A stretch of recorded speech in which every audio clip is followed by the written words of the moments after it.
मेरी बातों को थोड़ा ध्यान से लीजिएगा, ध्यान से सुनिएगा और अपना ओपिनियन ज़रूर दे के जाइएगा। अभी अभी पिछले ही दिनों में मुलायम सिंह जी की मृत्यु भी हुई है, तो भगवान उनकी आत्मा को शांति दें, इतना तो हम कह सकते हैं और प्रे भी कर सकते हैं।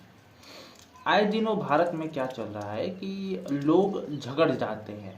मतलब अगर बड़े बड़े राजनीतिक दल देखें, जैसे कि कांग्रेस है, बीजेपी है और भी बहुत सारी पार्टियां हैं, तो पार्टियां क्या करती हैं कि वो अपना वोटिंग के लिए, इलेक्शन तो होता ही है, आप लोगों को पता ही है, लेकिन उसके लिए हम जो होते हैं यानी देश के नागरिक जो होते हैं आपस में फाइट कर लेते हैं और बहुत फाइट में जान भी दे देते हैं। बहुत सारी जगहों से ऐसा आया है कि कांग्रेस और बीजेपी के प्रवक्ता लड़ गए, प्रवक्ता नहीं, जो जनता के जो भी सपोर्टर्स हैं उनमें फाइट हो गई और किसी एक की मृत्यु हो गई, हाथ टूट गया, पैर टूट गया, ऐसा आता रहता है न्यूज़, ठीक है ना, मृत्यु तक हो जाती है। मेरे कहने का बस इतना मतलब है। पिछले ही दिन मुलायम सिंह की मृत्यु हुई, ठीक है। इस बात को जो मैं बोलने वाला हूँ आगे, उससे पहले मैं बता दूं कि ध्यानपूर्वक सुनिएगा, वरना आपको बातों में बुराई दिख सकती है।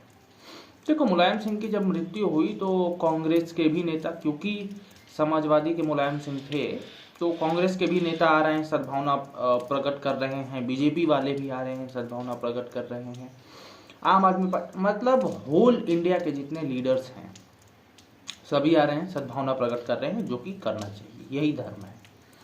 अभी देखो, संसद में आप लोगों ने देखा होगा बहुत बार झड़प हो जाती है एंड उल्टा सीधा बोल देते हैं एक दूसरे को, लेकिन फिर भी वो नेता जो होते हैं बड़े बड़े, वो आपस में आके मिल जाते हैं, ठीक है।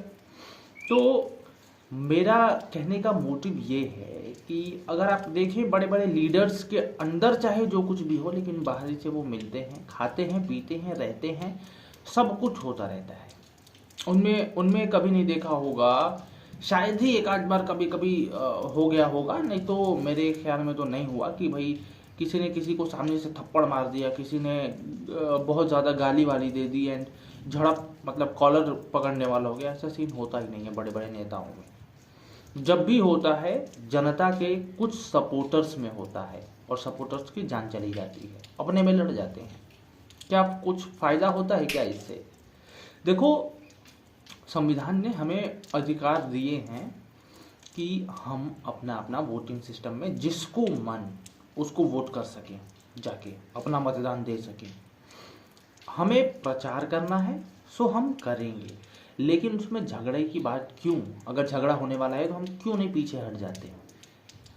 मैं जब देख रहा था, जब योगी ने भी शोक प्रकट किया था, मोदी वगैरह, मतलब बहुत लोगों ने शोक प्रकट किया था मुलायम सिंह वाले पे, तभी मेरे को ख्याल आया कि मैंने प्रीवियस टाइम में ऐसे बहुत सारे फाइट्स देखे हुए हैं जो कि हो जाते हैं लोगों के बीच में, ठीक है। लोग आपस में लड़ जाते हैं, सपोर्टर्स जो होते हैं पार्टी को लेकर के, और ऐसा नहीं होना चाहिए, क्योंकि नुकसान आपका हो रहा है, पार्टीज़ का नहीं। पार्टीज़ का क्या, पार्टीज़ तो जैसे मन वैसे चल रही हैं, सब अपने में मिले रहते हैं। मैं फिर बोल दूं, ऐसा मैं नहीं कह रहा कि मुलायम सिंह पर प्रकट नहीं करना चाहिए शोक, बहुत प्रकट करना चाहिए, आत्मा की शांति के लिए भी प्रे करना चाहिए, सब कुछ करना चाहिए। मैं दिखा रहा हूँ कि जो निचले स्तर पे लोग हैं, सपोर्ट करने वाले, जो इलेक्शन में वोटिंग करने वाले लोग हैं, वो आपस में ना लड़ें, क्योंकि इसमें नुकसान सिर्फ और सिर्फ आपका होता है। पार्टी का सपोर्ट इतना मत करो कि आप अपने जान से भी ज़्यादा दे दो। अगर इतना ही जान देने का शौक है तो आप भी इलेक्शन में आओ, लड़ो, मरो, सत्य के लिए मरो, बहुत बढ़िया होगा। सो बहुत ही सेंसिबल बात है। अगर आप इस पर कमेंट कर सकें तो कमेंट ज़रूर करिए और उम्मीद करिए कि लड़िए मत आपस में, ठीक है, क्योंकि लड़ना अच्छी बात नहीं होती है। लड़ना है तो इलेक्शन लड़ लीजिए। नमस्कार।